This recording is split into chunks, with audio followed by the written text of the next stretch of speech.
Hey everybody out there on the internet, it's me, Sam Miller, aka Kendama Joe, and welcome to another edition of the Kendama Kritic with Kendama Joe.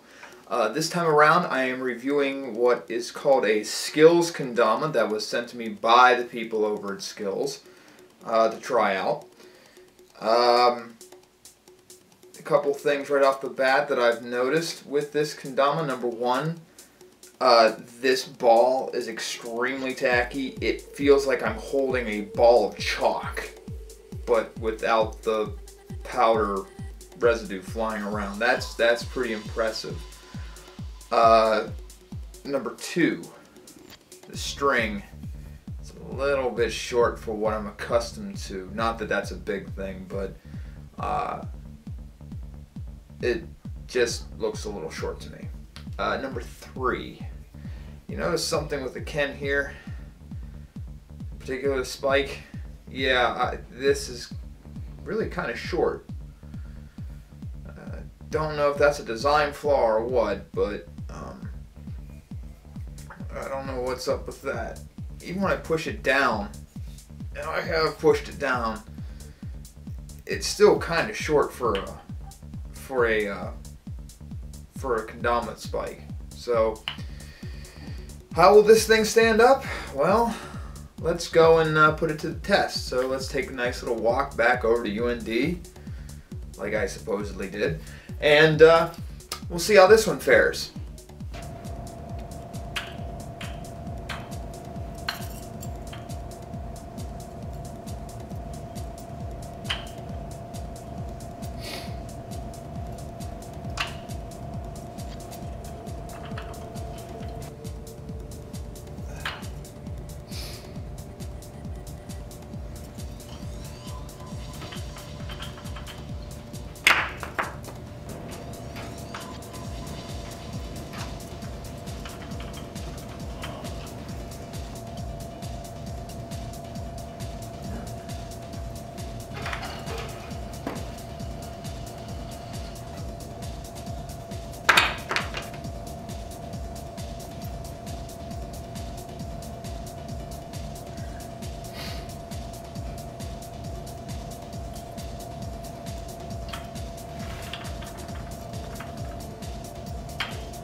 How did this Kendama fare?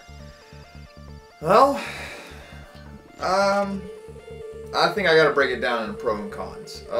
We'll start with the pros first. Number one, if you're looking to do any kind of cup stall, whether it's lighthouse, lunar lander, anything like that, this is your Kendama.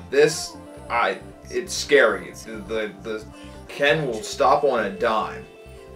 Not even a problem with that. However, there's a downside to that, because if you don't land it perfect, or at least in a manner that you can stop it with, it'll stop and then just right off. So that kind of hurts it in a way. So you have no, the movement isn't there like with normal Kendamas. Number two, the length of the string, I guess that's something that's huge with me, because I didn't like it. It just did not feel right in my hand, and when I was trying to do spacewalk tricks, it just sort of petered out for me. Third, now I'm kind of getting the cons. This spike is too short. I should have captured it a couple times, but when I did the jumping stick tricks, before I would flick, it would fall right out. That's a design flaw. that's not very good at all. So that hinders it a bit. Additionally, the wood on this thing is already starting to chip. And I didn't treat it all that harsh because I was kind of worried about that, but still acted up a little bit. So it's good, but it's not great. It's your average kendama. So what would I give it? Well, around 75. It's a C. It's good. I mean, if you're new to the game and you're trying to learn some harder stuff like Lunar, like seriously, Lunar, look, you can move it around and it won't fall off. That's impressive. And it doesn't even take that much to position it either. It's solid for that.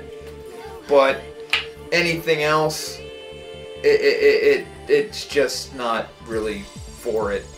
It's good. It's a good beginner kendama, but it's not something for established people. If you can do all these tricks that I did in the trick list, it's really not for it. Don't get me wrong, it's a solid kendama, but it's just not meant for intermediate or experts, a beginner at most. So skills, solid effort, but it's not what it could be. Maybe get back to the drawing board a little bit. The tack on the ball, good idea. I know a couple other companies that do that with the paint, and that is one really good thing about this. This paint also did not chip, which impressed me.